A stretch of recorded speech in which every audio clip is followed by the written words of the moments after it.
none of these kids should be getting the media attention that we're getting. Like, we aren't experts. We don't have all the solutions. All right, glad to be with you. We don't have that much time because our next guest is a diva. Well, he's no David Hogg, I'll tell you that much. But you can follow him on the Twitter at Kyle Kashev, of course, student at Stoneman Douglas High. A lot of people don't remember the high school. That's how quickly this news fleets. Parkland, Florida. And we had him on the show, and ever since then, he's now been gallivanting around with all the other important hosts and politicians. Nice. Kyle, how are you, sir? Good. How are you? Well, I would have been doing better if you'd have had a pair of headphones anywhere in your house. Sorry. No.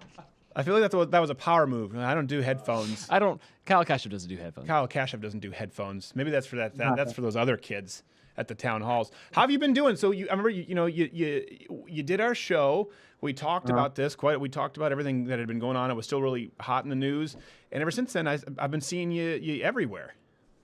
Well, yeah, we were over in D.C. and I caught the flu from meeting all the politicians. Yes, it's called the swamp flu. That's true. Yeah, it's a particular strain, and it makes you aggressive little bastard. Yeah, for some reason you don't have it. You're fine. You have a healthy relationship with your wife. You get it. All of a sudden, you're hitting on men in stalls and truck stops. It's a very weird flu. But who have you been? So first off, let me tell you, I've said this before. I'm very uncomfortable, generally speaking, with the idea of having anyone young, kind of underage on the show because I hate how they're politicized in the media. But I do think there's a difference here because first off, you were kind of dragged into it a little unwillingly. You wanted, and what you were doing is the other students were out there immediately on every single outlet that you could possibly imagine, and all you said was like, hold on a second. They don't speak for all of us. And so I think, okay, since they're expressing an opinion for everyone, it's necessary to have a voice of reason like yourself. So do you feel like that's how most people see you? Do you feel you've been embraced at least as a voice of balance, or how have you been perceived? I think that's pretty much where I came into like the entire debate, as in like, let's kumbaya this. Don't say and let's find the middle ground. And so now it's basically when I came in because it was representing the conservative point of view in the Second Amendment, but also finding the middle ground. We did find the middle ground, and while everyone was protesting and marching, we talked to legislators, and we got the Stop School Violence Act passed now into the House. That's going to hit the Senate, get on the omnibus, and pass the day before the march. Well, there you go, because you met with some U.S. senators, right? I don't remember that. I don't remember how many. It was so many. I don't remember. I don't remember how many senators. I know, and the terrible. foie gras and the caviar. You can't imagine. The money. I'm Kyle Kashev.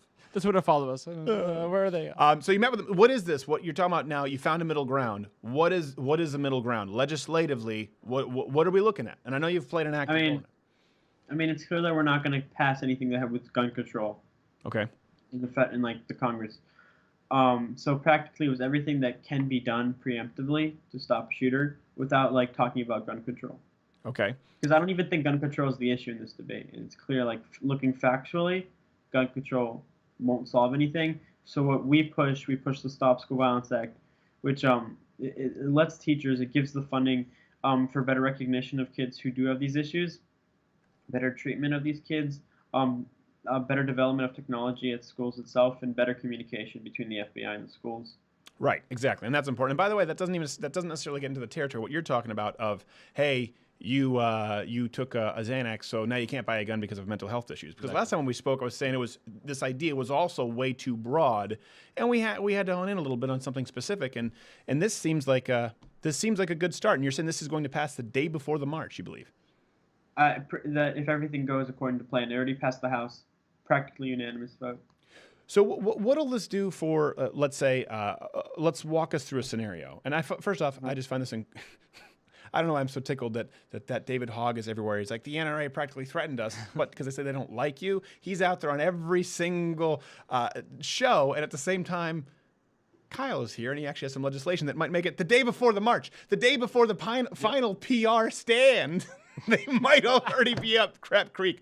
So let's go through a specific example. Let's say a kid is really disturbed, exhibiting signs. What would this legislation allow for example, or help with that we don't have right now in place? I mean, right now, practically all the legislation that it does is that it teaches teachers and officers and students how to properly identify these kids and report them to the proper authorities. because right now a teacher can't really do anything as of right now, and teaching and like educating these teachers on what to do when they do meet a kid who has these issues is a good step in the right direction, because honestly what happened at my school could have been averted. Like it could have been made sure that wouldn't have happened had like people followed the legislation in place already. Right. Well, and now this is to strengthen that. So how do you identify someone? I guess how do you ensure that it isn't? And I know, listen, I don't expect you to have all the answers because I know, listen, you're a younger chap. Well, no. What it does is it doesn't. Here's the difference. It gives the funding to the states, and then the states. It's up to the states to create the systems and to create the programs to teach the teachers. Okay. So like the federal government, what I've been like very supportive of, I don't want to see the federal government telling the states what to do. Mm-hmm. Right. I think this is up to the states. Yeah. So it gives the money to the states, and then the states decide what they want to do with it. They decide in what different aspects of the bill the money needs to go to. Right. I can already see the backlash from that. We're going to go, well, look, this is gonna be a problem, and states are gonna just take that money and they're gonna give it to their rich oil buddies. That's what they're gonna say. And then you're gonna be on the hook for Halliburton, Kyle. Do you want to be on the hook for Halliburton? I have no clue what that is. Okay, all right. I forgot the Bush years are foreign to him. Imagine that growing up in America where you really didn't. That is kind of crazy to me. Do you remember George W. Bush as president, or is that were you too young to really remember that? No, okay. No, I don't. Yeah, see, I grew up, and that was my high school years, where you probably grew up in the high school years where everything Barack Obama did was amazing. I grew up in the high school years where everything George W. Bush did, just everyone was like, what an idiot. Oh, he doesn't know anything. And then Barack Obama happened, and I was out of high school, and I no longer wanted to swallow a knife every day. So one thing, though, it does that I get concerned about is we talk about like identifying students. Listen, high school for a lot of people can be a really, really depressing place. So okay, so there you go. So I imagine you've run into it. So how do you differentiate, or how do we expect them to be handling reporting different? A kid who just says like, oh man, I hate my life. Oh, I'd rather die than take the math test, versus some kid who's like, these are the school plans, and we're gonna make sure I wear this vest. How do we make sure that it's differentiated and not used as a tool, right? Where you just go, hey, that kid could shoot up the school, and then he gets on a crap list.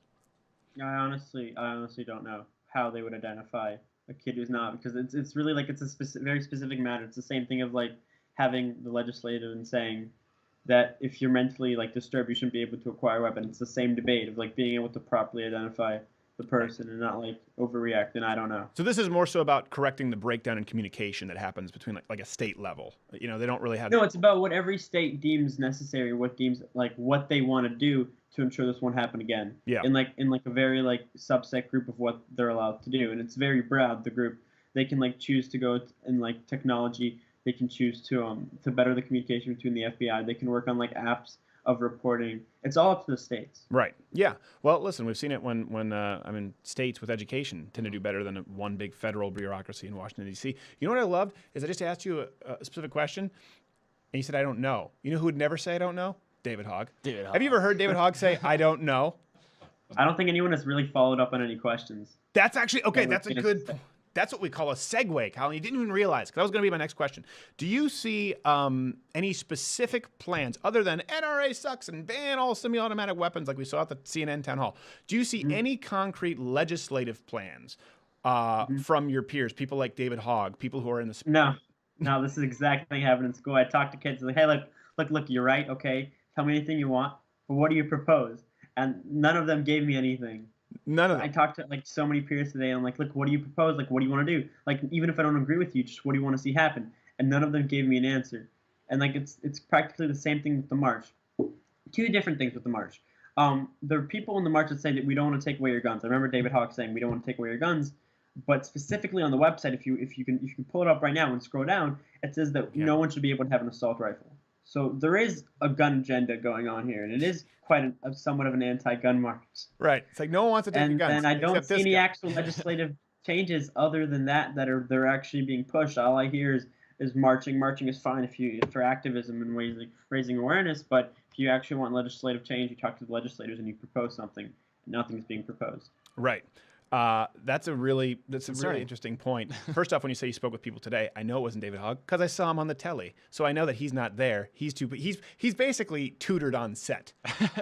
It's like Leonardo DiCaprio on What's Eating Gilbert Grape. He's just on set and he's like, all right, I'll just get my GED. I've got bigger things to do. No, that's a good point because then they said we don't want to take away your guns, just assault rifles. Well, just assault weapons. Well, what's an assault weapon? And then you look into legislation and it's basically all weapons other than revolvers and pump action shotguns. It's every every double stack Glock, it's every Walther, our sponsor there, that you would use for personal defense outside of the It's the majority, or certainly a plurality. No, I would actually absolutely say majority, definitively majority of guns that people would use for self-defense. So there you go. That's exactly the point. Also, what defines an assault rifle? Like, you tell me what defines an assault rifle. It doesn't mean anything. Well, I think they just say assault weapons, not even assault rifle. Because assault rifle. No, they say weapon of war. Yeah. Weapon of war.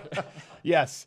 And by the way, I know about the war because I've been tattered by the war of dead Johnny Mathis, aka Don Lemon on CNN. Look at all these mean tweets. Look at all these mean tweets. The NRA threatened to kill me. No, wait, hold on a second. I'm pretty sure no one threatened to kill you. They just said that you were wrong. Ah! Sorry, I know you have to go back to school with him, but you know it's uncomfortable. And this is what I said. There's a very different approach. You get asked a question. You say, "Well, I don't know." David Hogg knows everything. Only there's no actual legislation. There are no propositions there. Whereas you've met with legislators. It is a quintessential example. I mean, I'd further on that. I'd further on saying that, especially in the town hall, that no one furthered up on the questions. When people said like stuff that were like outrageous, no one followed through saying like, no, that's not true. When they say falsehoods on live television, no one follows through or like questions them. Yeah. At all.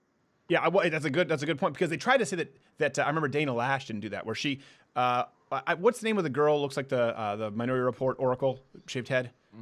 You know who I'm talking about. She goes to your school. You must Emma? Yeah, you probably had a crush on her at one point.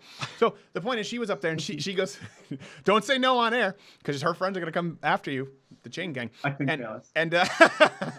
And so she goes, "Dana Lash, what of the I think she said Loesch, so she didn't even do her research on the name. She said, what are you going to do? Are you willing to stand up right now and say that no one should own semi-automatic? It was something broad enough where she basically included the word semi-automatic weapons. People can go watch the clip. Not fully semi-automatic? Yeah, not fully semi-automatic. And Dana Lash answered, said, listen, what happened here was a travesty. This should not have happened. This person definitely should not have had a firearm. So she was trying to find middle ground. And the girl goes, you're not answering my questions. Will you make sure that no one has access to a semi-automatic? And everyone started cheering. I'm going, hold on a second. She just actually answered your question about the Knicks background check, what went wrong here, all the red flags. But you're saying she's not answering your question unless she commits right there, taking an oath, on the CNN spec sheet to ban all semi-automatic weapons. And she doesn't know what semi-automatic is. The leading question's there, and they cheer. But like you said, no one ever questioned them on it. And the police officer, the sheriff. The sheriff, it would have been his job to say, "Oh, hold on, sorry, sweetheart. What you mean to say is you mean these high-capacity specific rifles, because the gun I have on my hip here that's a semi-automatic, so you don't mean to include that." But no one followed up. Yeah.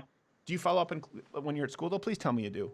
I think. What do you mean? Like in school, all the things that we can't say, that we can't follow up. Do you do it for us? Like, do you walk in the hall and go? Oh, no, I don't. I haven't talked to like any really one of them like in school. What I do is I like debates with my friends, like not my friends, but kids in class.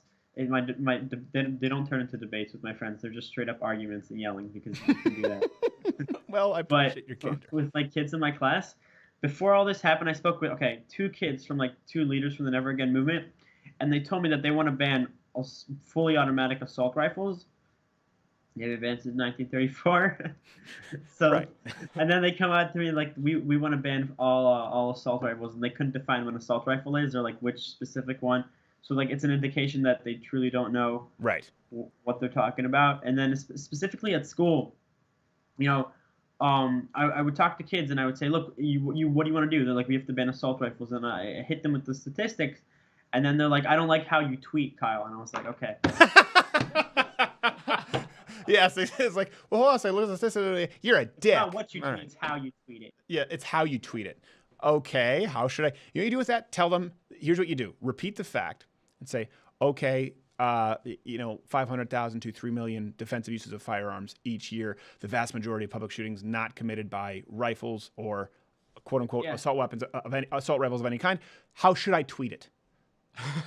Ask them Oh, that you next time. tweet it? Yeah. Here. I mean, you've Here, been help. banned. I don't know if you can tweet. No, I can't tweet. I'm saying for you. I'm living vicariously Oh, for you. okay. I've I been thought you were banned. asking me to give you Yeah. advice. No, I'm saying just how to I ask should them. tweet Say, how should I tweet it?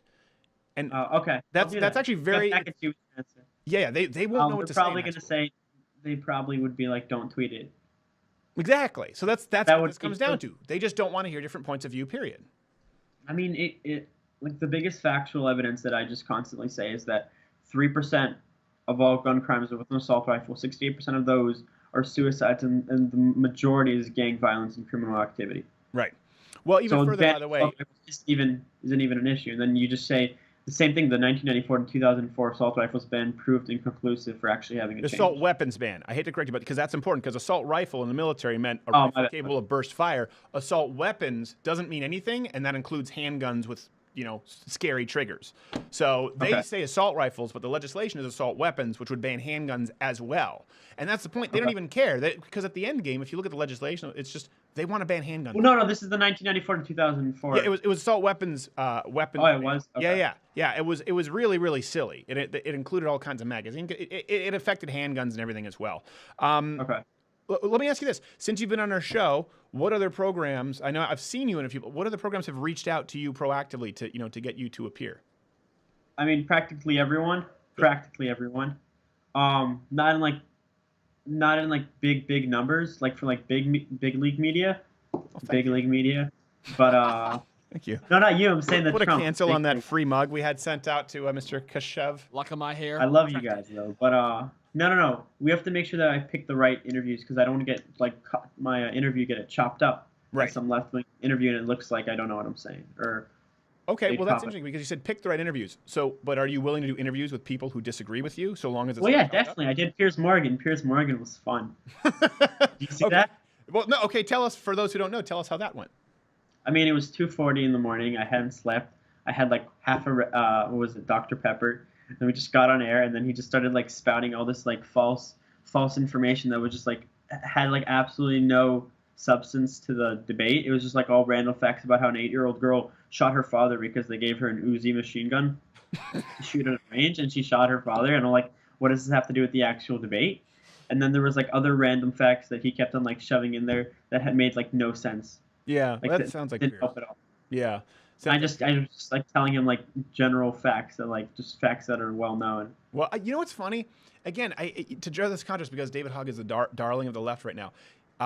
Okay, he doesn't do any voices of opposition as far as the programs, right? He does not. Oh, do I don't. Okay, well, like I mean that makes sense because they would actually like ask back follow-up questions. Right, but I'm comparing it with you. Whereas on the flip side, you can see footage. Everyone did the crisis actor thing, which is totally obviously false. David Hogg is not a crisis actor, but they took that from footage of him going, "Hold on, let me retake that." So he wants edited interviews with people who agree with him. You are like, I have to pick my interviews carefully. Now it's not like a paper champion picking people who aren't real contenders in boxing. He's saying I have to pick it carefully because I want to find people to disagree with. But I want to make sure they don't edit me out of context. Take cheap shots. It is a total 180 from David Hogg, and this kid hogs the spotlight. Well, I can mess up really quickly and like screw everything up just by like saying one wrong line on live television. That's true. But I appreciate your gonads and willing to stand in there with people who disagree with you. If none of these other kids are doing it, I think comment in the comment section. People who are watching this, can we all agree that none of the other kids are doing this? None of the other kids are going on at Piers Morgan at 2:30 and making sure it's unedited. You're the only one. Whether people agree or disagree with you, you're the only teenager from Parkland, Florida, doing that. That's got to feel good, right? I mean, it's fun. I debate it like I debate like my normal friends at school. Yeah, well, I've only had one actual real debate. It was with Piers Morgan, but I mean, I'd love to have more. I mean, if anyone asked me, would you like to go on CNN or do this or actually like have a live interview, then sure. What about some kind of a town hall with you and some of your fellow classmates who've been making the rounds? Is there any possibility of that? Since you all go to the same school, sitting down, saying no, let's have a discussion of our own differing ideas, even if it's not. Well, that was like two things. Two things happened with that. The first one was like Harvard invited absolutely everyone except me for their discussion, and I was like, look, we're having a discussion. Oops, let's not invite the one Republican from Stoneman Douglas. Right. Let's not do that. And the same thing was with Twitter. With Twitter originally hadn't invited me to do like a live stream which is like if you're having a live stream about Stoneman Douglas, at least invite one kid from the opposite point of view. But I'm doing an interview with Twitter later on this week, I think. Okay. Like not an interview, a live stream. Okay. So, but you weren't a part of that initial one that was planned. No. So yeah, what's the discussion then? If you're not there, there is no discussion. It's just, oh yeah, agree, yeah. Here, grumble. Yeah, I feel like had I been there, it wouldn't have been a discussion. It would have quickly become a debate. Well, Like, no, I think you're pretty, you're agreeable. I don't think you're a contentious person. I just think you disagree with some of their views, and you're actually far more moderate probably than a lot of people like myself are on the issue. So it certainly seemed, I mean, if you look at even the senators you've met with, you have reached across the aisle. You didn't slam dunk the president and brag about it. Yeah, I mean, we met with senators because we had to reach across the aisle because this act was like completely bipartisan. We have this shouldn't just be a Republican issue or a Democrat issue. Well, let me ask you this, because David Hogg bragged about how he got a call from Donald Trump and he hung up on him, and they were on Bill Maher and his friend, I can't remember his friend, they both talked about how they hung up on the president. So let me flip that. Let's say tomorrow you get a call from Elizabeth Warren or Debbie Wasserman Schultz or Bernie Sanders saying like, hey, I'd like to. What would you hang up on them? I mean, we've been trying to contact Bernie Sanders and he has not responded. We also we reached out to Hillary Clinton's daughter, Chelsea Clinton, and we set up a meeting with her before all this happened. Like 2 weeks ago, then she spat out her book deal, but we do want to meet with people across the aisle, and Bernie Sanders still hasn't responded. Just ding dong dash him. He goes nuts. Just order pizzas and he's like, pizzas again, son of a bitch. Well, I think it's another testament to Kyle's reaching across the aisles. A tweet of his that impressed me was, he said, while I disagree with my classmates' propose on policy and politics, there are good people who've been trying to advocate for what they believe in. I just disagree with most of what they say, but attacking them as people is wrong. Dissecting their arguments is more effective. I think that's also a very unique tweet. For a kid his age at that high school. At your age, I would have just been like, he's a dick. I don't like him, he's a dick. If I had Twitter, I'll be back. I'm gonna go laugh about boobs. Yeah, I'm gonna go laugh about boobs. So cancerous. Twitter is so cancerous. The fact that you recognize that is already you are very ahead of your time, sir. I couldn't tell you because I haven't been there in over a week. I don't know. What's it like out there? Can someone let me know? Yeah, now that is a very different approach. Why do you think that is? Is that Is that your padre or your madre? Yeah, that was my mom telling me we have to leave in like 15 minutes. All right, okay. Well, we'll wrap this up because I don't want to get you in trouble with your mom. This is a bizarre interview. This is bizarre, and this is an international incident, and a kid who's been all over, and it's like my mom's gonna be. I mean, like honestly, like to be frank with you, none of these kids should be getting the media attention that we're getting. Like, we aren't experts. We don't have all the solutions. Why are we like parading kids on CNN, and why are we in ABC, and for what reason?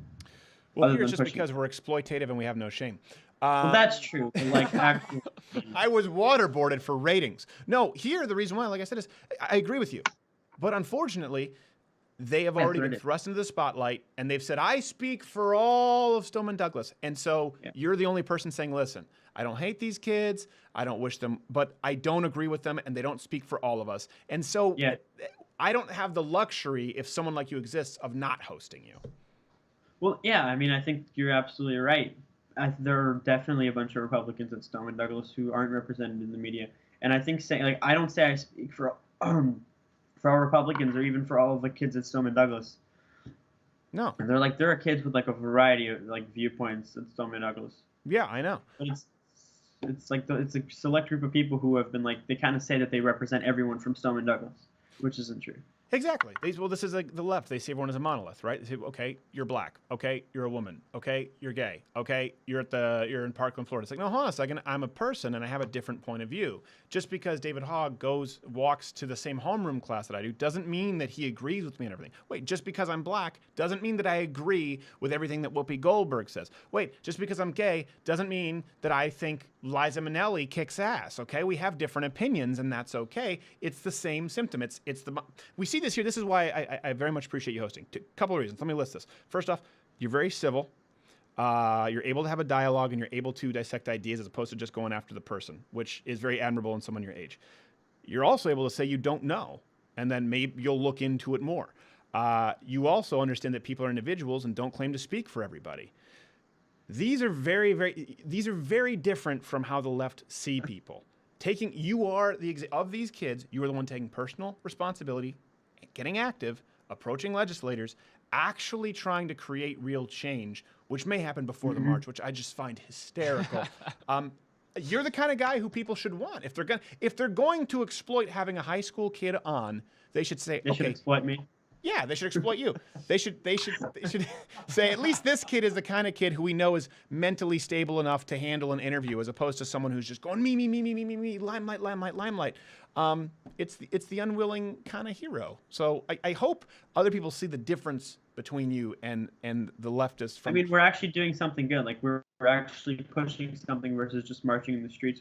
Marching is fine. Like you can march all you want, but that's not going to change the legislators' opinions. I think what we managed to accomplish is quite amazing. Well, I hope that, listen, I hope that you do. And I mean, I've talked about baby steps.